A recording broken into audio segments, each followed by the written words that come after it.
Hello students, this is our part 9 of the chapter acids, bases and salts. So in this video, I will discuss about pH scale and also about universal indicator. So let us start. देखिए, अगर आप मान के चलिए आपके पास एक beaker है और इस बीकर में वाटर है, ठीक है. So you have water in this beaker and आपसे कोई बोलता है कि इज इट एसिड और बेस. तो आपको पता है जो वाटर होता है, water is neither acid nor base. पानी तो न्यूट्रल होता है बिकॉज वाटर क्या होता है, H2O, है ना. वाटर इज H2O और जब H2O डिसोशिएट होता है, जब ये टूटता है आयंस में, तो ये H पॉजिटिव में टूटता है और OH नेगेटिव में टूटता है, ठीक है. So basically one molecule of water gives one H positive ion and one hydroxide OH negative ion. और जब ये दोनों मिलते हैं H पॉजिटिव OH नेगेटिव तो वाटर बनता है.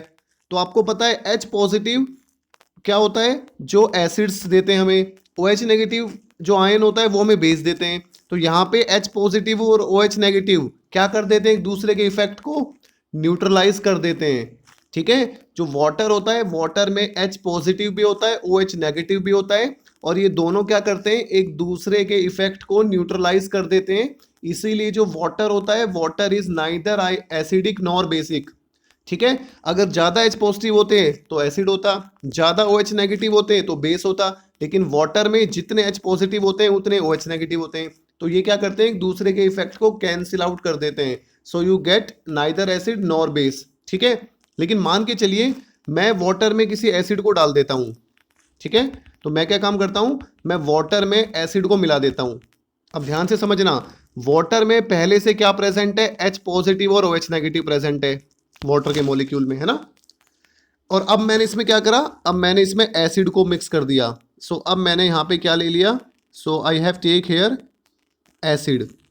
तो जब मैं वाटर में एसिड को डालूंगा तो एसिड हमें क्या देते हैं, so when acid dissolved in water acids dissociate to give H positive.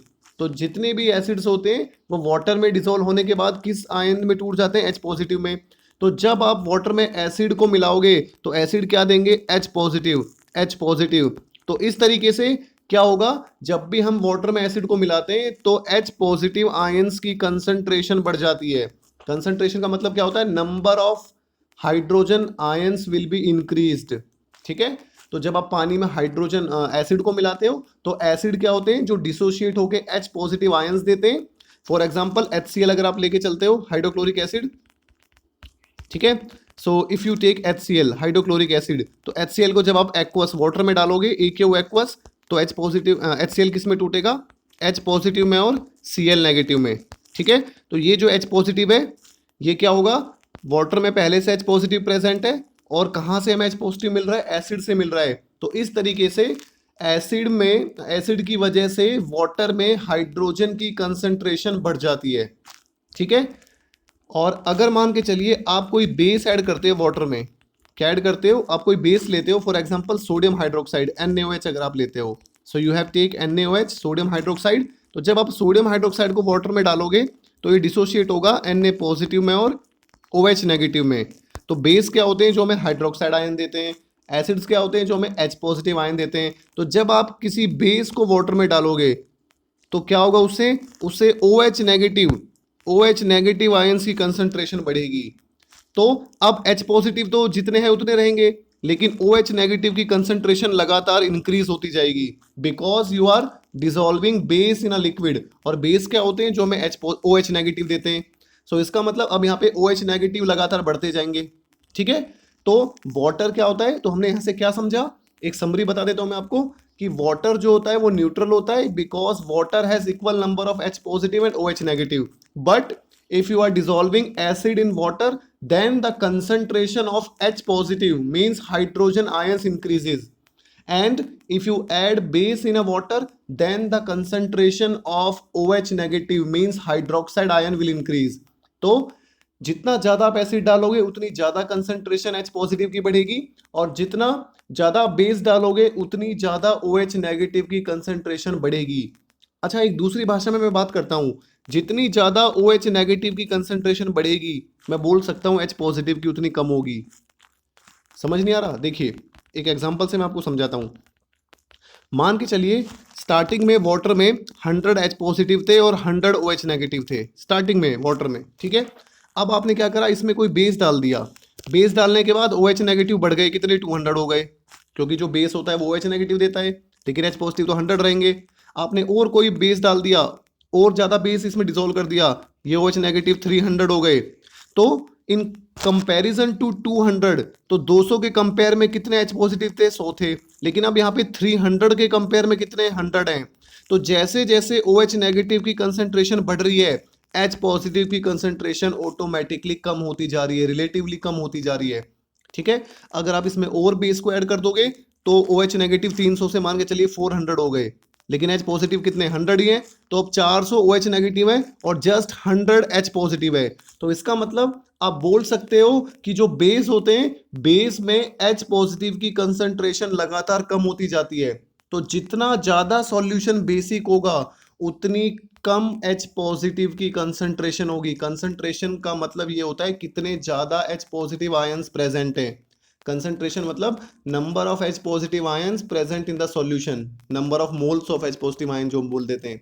लेकिन अभी के लिए आप इतना समझ लो, कंसंट्रेशन का मतलब ये कितने H पॉजिटिव आयन सॉल्यूशन में प्रेजेंट हैं, ठीक है। तो आपको क्या समझ आया कि अगर कोई सब्सटेंस ज्यादा बेसिक होगा मतलब ज्यादा OH नेगेटिव होंगे, और ज्यादा OH नेगेटिव होंगे मतलब कम H पॉजिटिव होंगे। तो स्ट्रॉन्ग बेस कौन होगा, जिसमें ज्यादा OH नेगेटिव होंगे, या फिर दूसरी भाषा में क्या बोलोगे, जिसमें कम H पॉजिटिव होंगे, ओके। और इसी तरीके से जो एसिड्स होते हैं, एसिड में क्या होता है, H पॉजिटिव की कंसंट्रेशन ज्यादा होती है, ठीक है ना। हमारे एसिड्स में क्या होगा, H पॉजिटिव की कंसंट्रेशन ज्यादा होती है। चलिए अब हम बात करते हैं पीएच स्केल की। तो आपको ये कुछ चीजें यहाँ पे क्लियर हो गई कि वाटर जो होता है न्यूट्रल होता है, लेकिन एसिड डालते हैं तो H पॉजिटिव की कंसंट्रेशन बढ़ जाती है, बेस डालते हैं तो H पॉजिटिव की कंसंट्रेशन कम हो जाती है, बिकॉज OH की कंसंट्रेशन बढ़ जाती है, ठीक है। तो सबसे पहले देखिए पीएच स्केल क्या होती है। तो the strength of an acid और base is measured on a scale of number called the pH scale. तो एसिड की जो स्ट्रेंथ होती है, स्ट्रेंथ मतलब कि एसिड हमारा कितना स्ट्रॉन्ग है या कितना वीक है। तो किसी भी एसिड या बेस की स्ट्रेंथ हम मेजर करते हैं किस पे, पीएच स्केल पे। अभी क्योंकि स्केल है तो सीधी सी बात है, स्केल पे नंबरिंग होती है। तो जो पीएच स्केल है यहाँ पे भी नंबर्स होते हैं फ्रॉम 0 to 14। अभी हम डिस्कस करेंगे। The pH scales has values from 0 to 14। So because it is a scale, तो स्केल में नंबरिंग होती है मेजर करने के लिए। तो पीएच स्केल में भी नंबर है, कहाँ से, 0 से शुरू होते हैं और 14 तक जाते हैं। देखिए the pH of a solution is inversely proportional to the concentration of hydrogen ion. बहुत इंपॉर्टेंट चीज है जो पीएच है। So the pH of a solution is inversely proportional to the concentration of hydrogen ion। तो ये जो मैंने यहाँ पे ब्रैकेट बनाई है ये कंसंट्रेशन को शो करती है, ठीक है। तो आप इंग्लिश में भी लिख सकते हो कंसंट्रेशन, या फिर आप ये बॉक्स बना सकते हो। So this box itself implies concentration, ठीक है, ये अपने आप कंसंट्रेशन को शो करता है। तो ये चीजें आपको समझनी है, ये आपको समझना है, बहुत इंपॉर्टेंट है। देखिए इनवर्सली प्रोपोर्शनल का मतलब क्या होता है, आप पहले भी फिजिक्स में बहुत सारी चीजें पढ़ चुके हो जहां पे डायरेक्टली प्रोपोर्शनल, इनवर्सली प्रोपोर्शनल आता है। इनवर्सली का मतलब ये होता है कि अगर ये क्वांटिटी बढ़ेगी तो ये जो क्वांटिटी है कम होगी, ठीक है। मतलब अगर H पॉजिटिव की कंसंट्रेशन बढ़ेगी तो पीएच हमारी कम होगी। अब एक बहुत इंपॉर्टेंट चीज समझना, अगर मैं आपसे कहूंगा कि जो एसिड होते हैं, एसिड में क्या होता है, H पॉजिटिव की कंसंट्रेशन ज्यादा होती है। और अगर मैं आपसे कहूंगा कि मेरे पास स्ट्रॉन्ग एसिड है, स्ट्रॉन्ग एसिड, तो स्ट्रॉन्ग एसिड क्या होगा, जिसमें H पॉजिटिव की कंसंट्रेशन बहुत ज्यादा होगी। तो जितनी ज्यादा H पॉजिटिव की कंसंट्रेशन होगी उतनी कम पीएच होगी। मतलब अगर मैं आपसे कहूं आपके पास दो एसिड है, फॉर एग्जांपल आपके पास दो एसिड है, एक एसिड तो आपके पास है HCl। सो यू हैव, एक तो आपके पास HCl है और एक आपके पास, चलिए मैं आपको इसको ढंग से समझाता हूँ। So you have two acid, one is the HCl और एक आपके पास है विनेगर जो सिरका होता है, ठीक है। You have two acid. अब मैं आपसे कहूँगा जो HCl है ये स्ट्रॉन्ग एसिड है, जो विनेगर है ये comparison to in comparison to HCl it is weak. तो HCl की पीएच अगर मैं आपसे कहूँ ज़्यादा किसकी पीएच होगी, तो देखिए HCl हमारा क्या है, स्ट्रॉन्ग एसिड है मान के चलिए, और इन कंपैरिजन टू HCl जो विनेगर है हमारा ये वीक एसिड है। तो मैंने आपको अभी बताया था कि जो pH होती है वो इन्वर्सली प्रोपोर्शनल होती है एसिड की कंसंट्रेशन के। तो HCl क्योंकि स्ट्रॉन्ग एसिड है, अगर ये स्ट्रॉन्ग एसिड है तो यहाँ पे H पॉजिटिव की कंसंट्रेशन ज़्यादा होगी, और विनेगर वीक एसिड है तो यहाँ पे H पॉजिटिव की कंसंट्रेशन कम होगी। तो इसका मतलब यहाँ पे H पॉजिटिव की कंसंट्रेशन ज़्यादा होगी तो HCl का जो pH होगा वो कम होगा, और विनेगर क्योंकि वीक एसिड है यहाँ पे H पॉजिटिव की कंसंट्रेशन क्या है, कम है, तो यहाँ पे pH होगा वो ज़्यादा होगा। समझ आया आपको मैं क्या कह रहा हूँ? आपको बस इतना ध्यान रखना है कि अगर हमारा स्ट्रॉन्ग एसिड, अगर हमारा एसिड ज़्यादा स्ट्रॉन्ग है तो उसका pH कम होगा, और अगर हमारा एसिड वीक है तो उसका pH ज़्यादा होगा। तो अगर मैं आपको कहूँ कि आप अब एक असेंडिंग ऑर्डर में जमाइए एसिड्स को, तो आप क्या करोगे, जो सबसे स्ट्रॉन्ग एसिड होगा उसको सबसे कम pH दोगे, जो उससे वीक होगा थोड़ा कंपैरिजन टू फर्स्ट, अगर उससे कम एसिडिक है तो आपको pH उसको ज़्यादा दोगे, देन नेक्स्ट उससे कम एसिडिक है उसको pH और ज़्यादा दोगे। तो इस टाइप से आप pH स्केल में एसिड को अरेंज करोगे। तो जो सबसे स्ट्रॉन्ग एसिड होगा उसका pH सबसे कम होगा, जो सबसे वीक एसिड होगा उसका pH सबसे ज़्यादा होगा, और स्टार्टिंग कहाँ से हो रही है, जीरो से, है ना। तो इसका मतलब जो सबसे स्ट्रॉन्ग एसिड है उसका pH कितना होगा, जीरो। फॉर एग्जाम्पल अगर आप हाइड्रोक्लोरिक एसिड लेते हो कंसंट्रेटेड फॉर्म में, कंसंट्रेटेड मतलब उसमें बिल्कुल भी पानी नहीं है, प्योर एसिड लेते हो, तो प्योर HCl का जो pH होता है वो जीरो होता है। ठीक है, फिर आप HCl में क्या करोगे, थोड़ा पानी मिला दोगे, पानी मिला दोगे तो वो थोड़ा सा वीक हो जाएगा, तो उसका फिर pH जो हो जाता है वो हो जाता है 1।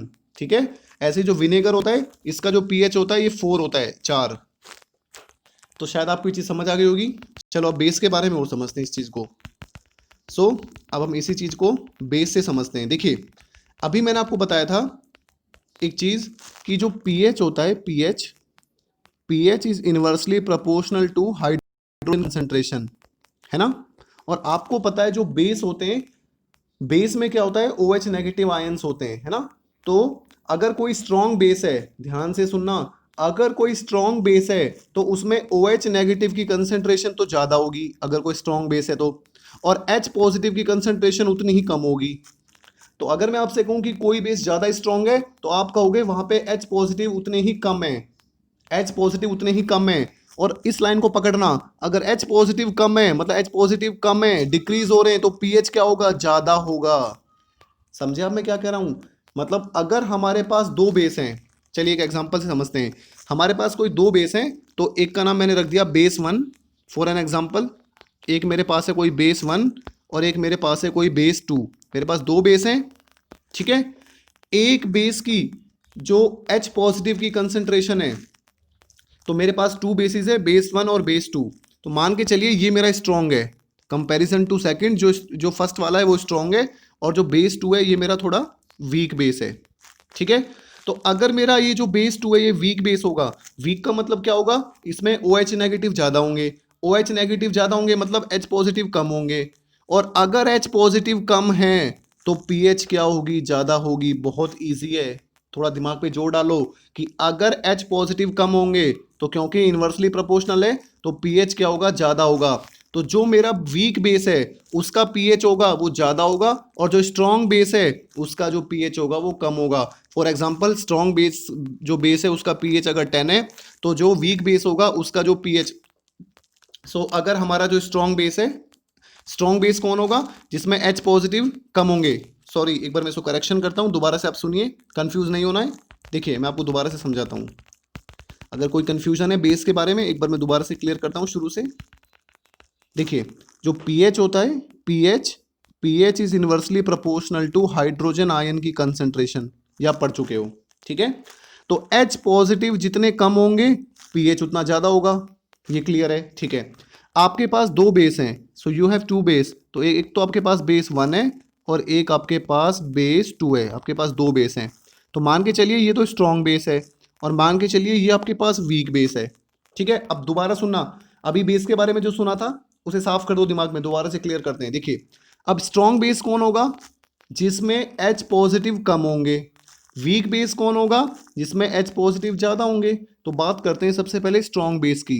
तो देखिए जो बेस हमारा स्ट्रॉन्ग होगा उसमें H पॉजिटिव कम होंगे, और अगर H पॉजिटिव कम है तो हमारा जो pH होगा वो ज़्यादा होगा। तो स्ट्रॉन्ग बेस का जो पीएच है वो ज़्यादा होगा, ज़्यादा प्लस, ठीक है। स्ट्रॉन्ग बेस का जो पीएच होगा वो ज़्यादा होगा, तो मैंने प्लस लिख दिया। और जो वीक बेस होगा, क्योंकि बेस वीक है मतलब एच पॉजिटिव ज़्यादा है, और अगर एच पॉजिटिव ज़्यादा होंगे तो पीएच कम होगी, तो वीक बेस की जो पीएच है वो माइनस मतलब कम होगी। तो अगर आपके पास दो बेस हैं, एक की आपके पास एक बेस की जो पीएच है वो ज़्यादा है, और एक बेस की आपके पास पीएच क्या है, वो आपके पास कम है, ठीक है। So you have two bases, one base have more pH, other is the less pH. तो जो जिसकी ज़्यादा पीएच होगी वो स्ट्रॉन्ग बेस होगा, और जिसकी कम पीएच होगी वो वीक बेस होगा। क्लियर हो गया। तो इसका मतलब अगर आप एक स्केल बनाते हो, तो मैंने आपको बताया था एसिड्स, स्ट्रॉन्ग एसिड कौन होगा, जिसकी पीएच कम होगी, तो जिसकी पीएच 0 होगी वो सबसे स्ट्रॉन्ग होगा, जिसकी पीएच 1 होगी वो कम स्ट्रॉन्ग, देन वीक शुरू हो जाते हैं 0 1 2 3, ठीक है। और 6 तक क्या होता है, एसिड की पीएच होती है। जैसे 7 आता है, 7 क्या होता है, न्यूट्रल को शो करता है, जैसे पानी होता है, water is neither acidic nor basic. चलिए मैं इसको आपको टेबल से समझाता हूं। देखिए, ये आपको यहाँ पे एक टेबल दिख रही होगी, तो इस टेबल में आप देख सकते हो यहाँ पे ये एक पीएच स्केल है। So this is a pH scale. इस पीएच स्केल में आप देख सकते हो पीएच 0 1 2 3 4 5 6 7 8 अप टू 14। तो this pH scale has numbers starting from 0 to 14, 0 से 14 तक है, ठीक है। मैंने आपको बताया था जिसकी पीएच जितनी कम होगी वो उतना ही ज्यादा एसिडिक होगा, ठीक है। तो जिसकी पीएच 0 है वो सबसे स्ट्रॉन्ग एसिड है, देन पीएच 1 थोड़ा कमजोर एसिड होगा, ठीक है। इसी तरीके से 2 3 4। तो यहां से जब हम पीएच 0 से लेके लेफ्ट की तरफ, सॉरी राइट की तरफ मूव करेंगे, तो एसिडिक कैरेक्टर कम होते जाएंगे, ठीक है। जिसकी पीएच जितनी कम होगी वो उतना ही ज्यादा स्ट्रॉन्ग एसिड होगा। तो 0 से लेके 6 तक ये एसिड्स की पीएच होती है, और 8 से लेके 14 तक ये बेसिस की पीएच होती है, ठीक है। सो पीएच अगर 0 है तो एसिड होगा, 1 है तो भी एसिड होगा, 2 3 4 6 तक एसिड होगा। लेकिन जिसकी पीएच 0 है वो सबसे स्ट्रॉन्ग एसिड होगा। देन कंपैरिजन टू दिस ये थोड़ा रिलेटिवली कम होगा, देन ये इससे कम होगा, इससे कम होगा, देन ये वीक हमारे एसिड होंगे। उसके बाद अब आ जाते हैं 8 टू 14। मैंने आपको बताया था कि जितनी H पॉजिटिव की कंसेंट्रेशन जितनी कम होगी उतना स्ट्रॉन्ग बेस होगा, है ना, और पीएच उतनी ज़्यादा होगी। तो जो बेस होते हैं, तो जिस बेस का पीएच 14 है, जिस बेस का पीएच 14 है उसका जो H पॉजिटिव का कंसेंट्रेशन है वो सबसे कम है, और उसकी पीएच सबसे ज़्यादा होगी। बताया था ना मैंने, pH is inversely proportional to H positive की कंसेंट्रेशन। तो स्ट्रॉन्ग बेस कौन होगा, जिसमें H पॉजिटिव की कंसेंट्रेशन कम होगी, तो पीएच क्या होगी उसकी, ज़्यादा होगी। तो जिसकी पीएच 14 है, जिसकी पीएच यहाँ पे 14 है, जिसकी पीएच यहाँ 14 है, तो उसकी जो हमारी वो हमारा क्या होगा, सबसे स्ट्रॉन्ग बेस होगा। और जिसकी पीएच 8 है वो सबसे वीक बेस होगा। तो अगर पीएच बढ़ती जा रही है तो इसका मतलब हमारा जो बेसिक कैरेक्टर है वो भी हमारा यहाँ पे बढ़ता जा रहा है। तो आप देख सकते हो जिसकी पीएच 0 1 2 3 है तो वो तो हमारे स्ट्रॉन्ग एसिड होते हैं, और जिसकी पीएच 4 5 6 है वो हमारे वीक एसिड होते हैं। इसी तरीके से जिसकी पीएच 8 9 10 है वो हमारे वीक बेस होते हैं, और जिनकी पीएच 11 12 13 14 है वो हमारे स्ट्रॉन्ग बेस होते हैं। जिसकी पीएच 7 होती है वो क्या होता है, वो न्यूट्रल होता है, न्यूट्रल। ओके। तो जब हम अगर हम पीएच स्केल पे 7 से लेफ्ट की तरफ बढ़ते हैं तो एसिडिक कैरेक्टर बढ़ जाता है, और अगर हम पीएच स्केल में 7 से राइट की तरफ बढ़ते हैं तो हमारा बेसिक कैरेक्टर बढ़ जाता है, ठीक है। तो जब हम 7 से इस तरफ जाएंगे तो H पॉजिटिव की कंसेंट्रेशन बढ़ेगी, और जब हम 7 से राइट साइड जाएंगे तो H पॉजिटिव की कंसेंट्रेशन कम होगी। और दूसरी भाषा आप क्या बोल सकते हो, अगर H पॉजिटिव की कंसेंट्रेशन कम होगी, एसिडिक कैरेक्टर कम होगा, तो बेसिक कैरेक्टर बढ़ेगा, और बेसिक कैरेक्टर मतलब OH नेगेटिव आयन की कंसेंट्रेशन बढ़ेगी। और यहाँ पे अगर हम एसिड की तरफ मूव करेंगे तो H पॉजिटिव की कंसेंट्रेशन बढ़ेगी और OH नेगेटिव की कंसेंट्रेशन कम होती जाएगी, क्योंकि यहाँ पे एसिडिक कैरेक्टर बढ़ते जा रहे हैं। सो आई थिंक ये आपको क्लियर हो गई होगी पीएच स्केल। मैंने पूरे 20 मिनट में आपको ये स्केल समझाई है, तो आपको ढंग से इस वीडियो को देखना है, समझना है। दोबारा से रिवीजन करा देता हूँ, एक क्विक समरी हो जाएगी। देखिए, ये पीएच स्केल है, this pH scale has numbers from 0 to 14, ठीक है। तो 0 से 6 तक तो ये हमारे एसिड को शो कर रहा है, 7 हमारा न्यूट्रल होता है, और 8 से 14 ये बेसिक बेस को शो कर रहा है। तो अगर हमारी पीएच स्केल पे नंबर 0 होगा तो एसिड होगा, स्ट्रॉन्ग एसिड, देन 1 देन 2। तो जिस एसिड की पीएच 0 और 1 और 2 रहेगी वो हमारा स्ट्रॉन्ग एसिड रहेगा, जिस एसिड की पीएच 4 5 6 रहेगी वो वीक एसिड रहेगा। इसी तरीके से जिस बेस की पीएच 8 9 10 रहेगी वो वीक बेस रहेगा, और जिस बेस की पीएच 11 12 13 14 रहेगी वो हमारा स्ट्रॉन्ग बेस रहेगा। तो एसिड्स में पीएच जितनी कम होगी वो उतना ही स्ट्रॉन्ग एसिड होगा, बेस में पीएच जितनी ज्यादा होगी वो उतना ही स्ट्रॉन्ग बेस होगा। जिसकी पीएच 7 होगी वो न्यूट्रल होगा। For example water is neutral, water has pH 7। पानी में नमक डाल दो, salt solution is neutral, it has pH 7। पानी में चीनी डाल दो, sugar solution is neutral, it has pH 7। तो जितने भी सॉल्ट होते हैं या फिर वाटर होता है इनकी पीएच 7 होती है, दे आर न्यूट्रल। जितने भी एसिड्स होते हैं इनकी पीएच 7 से कम होती है, जितने भी बेसिस होते हैं इनकी पीएच 7 से ज्यादा होती है। और जितनी ज्यादा पीएच होगी उतना स्ट्रॉन्ग बेस होगा, जितनी कम पीएच होगी उतना स्ट्रॉन्ग एसिड होगा। This is all about the pH scale. ठीक है, सो इस वीडियो में आपको बस पीएच स्केल समझना है, बाकी जो भी यूनिवर्सल इंडिकेटर है या जो भी चीजें हैं वो मैं आपको नेक्स्ट वीडियो में बताऊंगा। हाँ, एक और इंपॉर्टेंट चीज, मैं आपको एक टेबल शो करता हूं, देखिए इस टेबल से आपको स्ट्रेंथ पता लग जाएगी। जैसे हमारा कंसंट्रेटेड हाइड्रोक्लोरिक एसिड होता है जो HCl होता है, इसकी पीएच होती है 0, तो इसका मतलब ये स्ट्रॉन्गेस्ट एसिड है। सबसे स्ट्रॉन्ग एसिड कौन है? Concentrated hydrochloric acid. Then dilute hydrochloric acid होता है, इसकी पीएच कितनी होती है? 1 होती है। तो कंपैरेटिवली कंसंट्रेटेड हाइड्रोक्लोरिक एसिड से इसकी ज्यादा इसकी कम एसिडिटी होती है। देन हमारे जो गैस्ट्रिक जूसेस होते हैं, गैस्ट्रिक जूसेस मतलब जो हमारे स्टमक होता है, जो हमारा पेट होता है, उसमें जो जूसेस निकलते हैं, जो डाइजेस्टिव जूस होते हैं जो हमारे फूड को डाइजेस्ट करते हैं। सो जो डाइजेस्टिव जूसेस होते हैं, गैस्ट्रिक जूसेस होते हैं, पेप्सिन ट्रिप्सिन वगैरह जो होते हैं हमारे, उनकी जो पीएच होती है जैसे वो हमारी कितनी होती है? 1.4 होती है। देन लेमन जूस होता है, जो संतरे का जूस होता है ना, लेमन का, उसकी जो पीएच होती है वो 2.5 होती है। आपको पता है ना, नींबू जो होता है वो क्या होता है? खट्टा होता है, एसिड होता है उसमें, सिट्रिक एसिड, तो 2.5। विनेगर होता है, सिरका होता है, उसकी पीएच 4 होती है। तो इसका मतलब अब पीएच क्या होती जा रही है? बढ़ती जा रही है। तो पीएच बढ़ती जा रही है तो एसिडिक कैरेक्टर कम होते जाएंगे। तो जो सबसे ऊपर होगा उसका एसिडिक कैरेक्टर सबसे ज्यादा होगा, वो सबसे स्ट्रॉन्ग एसिड होगा। और जैसे नीचे जाते जा रहे हैं तो एसिडिटी कम होती जा रही है। कॉफी में एसिड क्या होता है? 5 होता है कॉफी का पीएच। दूध का पीएच 6.5 होता है, और प्योर वाटर हो गया उसका पीएच 7 हो गया, तो वो एसिड नहीं होता, न्यूट्रल हो गया। अब आगे बढ़ते हैं। हमारा जो सलाइवा होता है, हमारे माउथ में जो लार होती है, सलाइवा होता है, खाना खाने से पहले उसका पीएच 7.4 होता है, बेसिक होता है।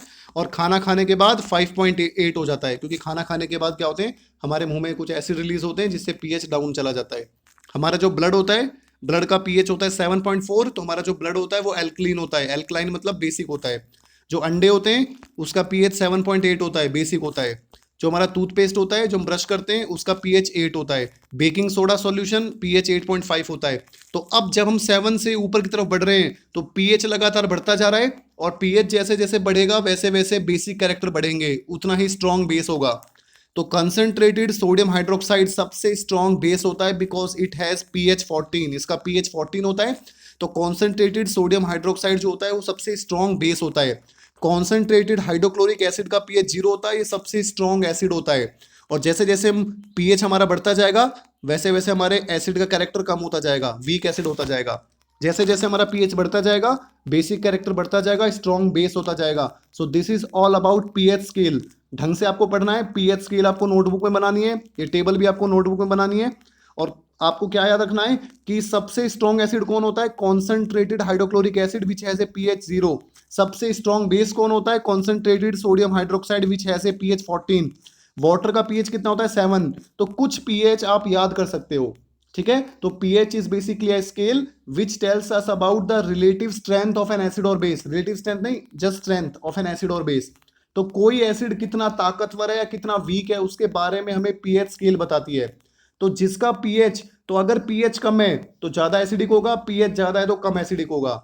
और पीएच ज्यादा है तो स्ट्रॉन्ग बेस होगा, पीएच कम है तो लेस बेसिक होगा। तो 0 से 6 तक, 0 से 6 तक तो एसिड्स का पीएच होता है, और 8 से 14 तक बेसिस का पीएच होता है। और वाटर का पीएच 7 होता है, वो न्यूट्रल होता है। So this is pH scale, it has values from 0 to 14। So 0 to 6 the scale showing acidic character, and from 8 to 14 it tells about the strength of base. So thanks for watching the video. इस video में just हमने pH scale के बारे में पढ़ा है। So if you feel any query, if you have any doubt, then feel free to ask, and you can ask me on the window section and also on the comment section of the video. So thanks for watching the video.